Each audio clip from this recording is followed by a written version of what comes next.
Mm.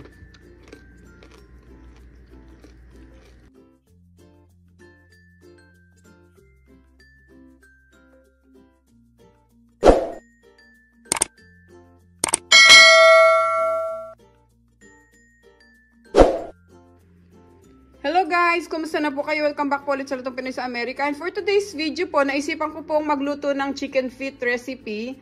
Yun pong nagtitrending na chicken feet na hanggang buto daw po ay pwedeng kainin. Ito po, first time ko po siyang gagawin. Tinansya ko lang po yung mga sangkap na ilalagay natin.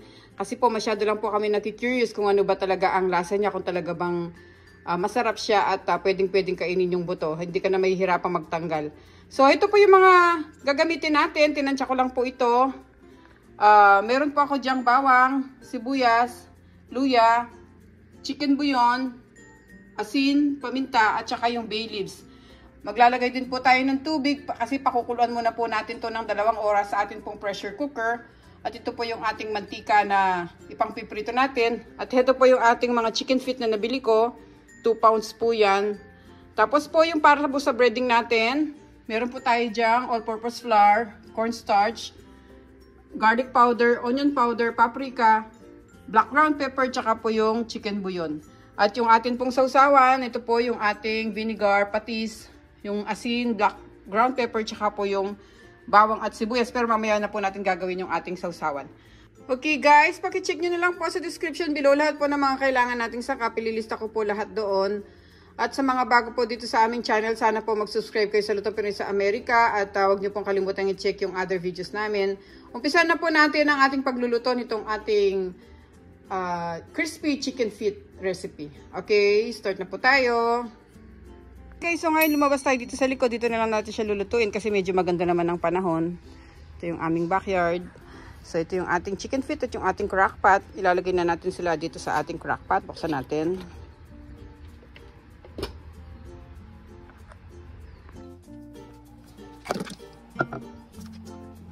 Tapos yung mga sangkap niya, buhos na natin ng sabay-sabay. Tsaka ko siya lalagyan ng tubig.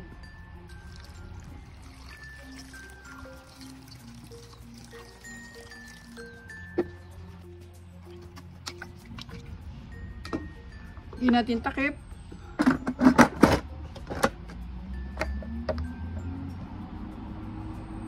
Tapos set natin yung ating pressure cooker ng 2 hours.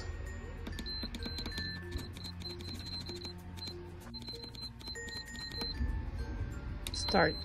Okay. Okay guys, habang hinihintay nating maluto yung ating mga chicken feet, mga nasa 30 minutes na lang sila, pwede na nating haluin yung ating breading. Maglalagay tayo ng 1.5 cup ng all-purpose flour dito sa ating lagayan.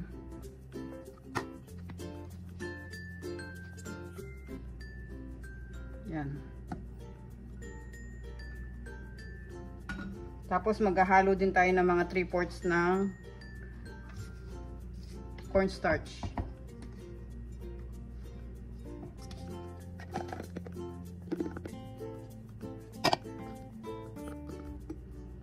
Yan.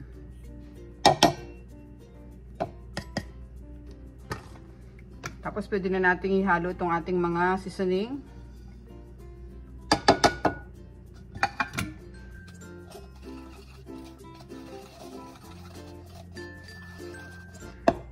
Okay guys, ito na yung ating breading. Susunod na natin yung ating sausawan para mamaya pag naluto yung ating chicken feet, ready na tayong kumain.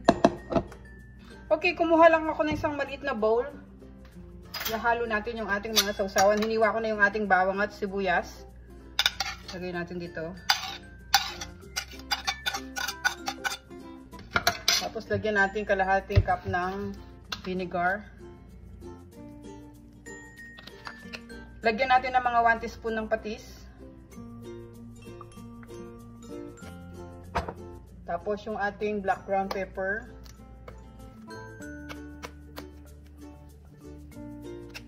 Maglagay din tayo ng mga 1 teaspoon ng salt. Kasi yung patis natin parang pang umami taste lang. Konti lang nilagay natin. Tapos lagyan natin ng asin.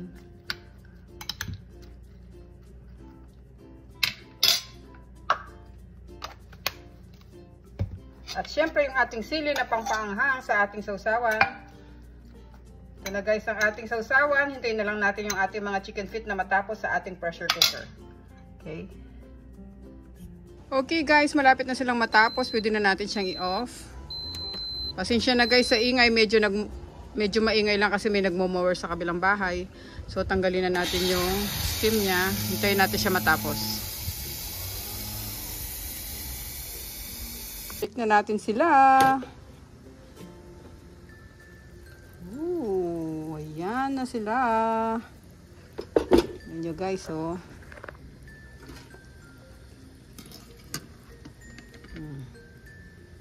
Yan, buong buo pa rin pero malambot na yung ating chicken feet.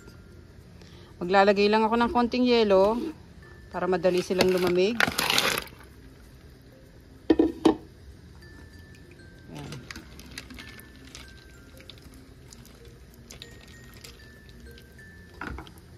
Ngayon guys, pwede na natin silang kunin dito sa ating pressure cooker. Ibababad ko sila dito sa tubig na may yelo para hindi sila magdikit-dikit. Sila, oh.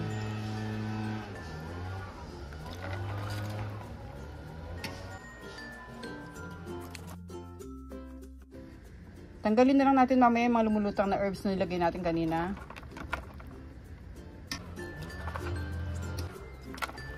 Kahit pala 2 oras natin silang pinakulo, talagang hindi sila madudurog. Tingnan nyo naman, oh, buong buo pa rin yung ating mga chicken feet. Diba?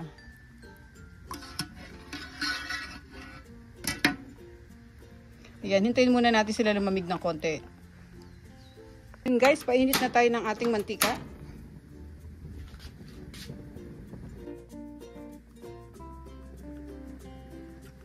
Habang hinihintay natin yung ating mantika, pwede na natin sila ilagay sa ating breading. Tignan nyo naman guys, so buong buo pa rin yung ating mga chicken feet. Diba?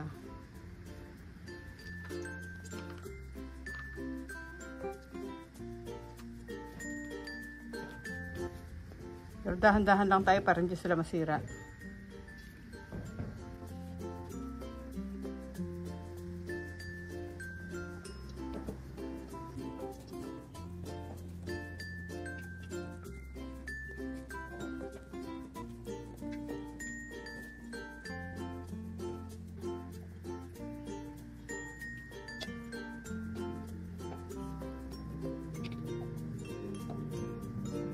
Pwede na tayo maglagay. Sobrang init na yung mantika natin.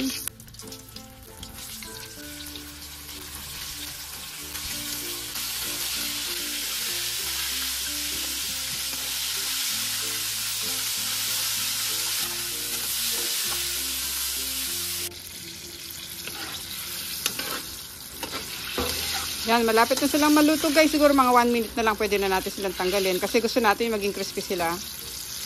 Pwede na yung ating first batch. Sunod naman natin yung iba pa. Lagay natin sila sa cooling rack.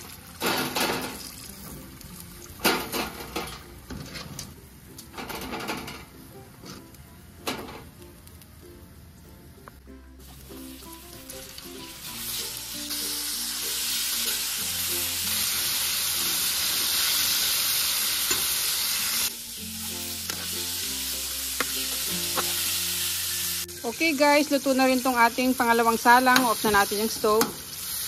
At ilagay natin sila dito sa ating cooling rack.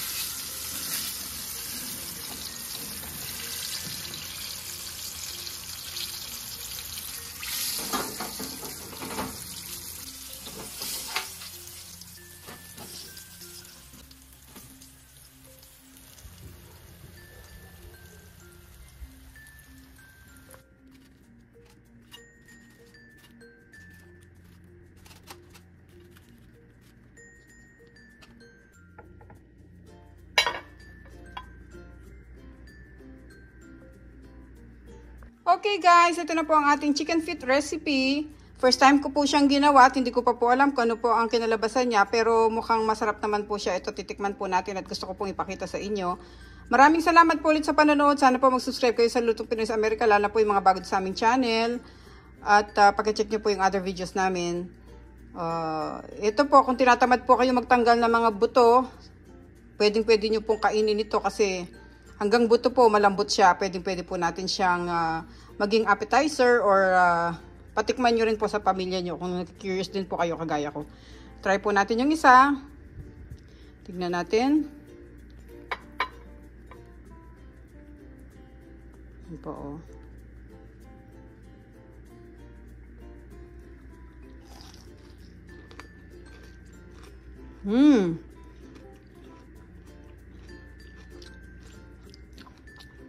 Legit nga po siya guys, pati buto pwede pong kainin.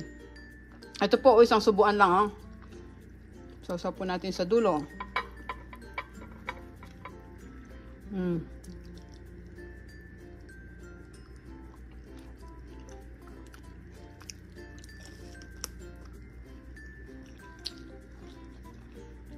Sarap po guys.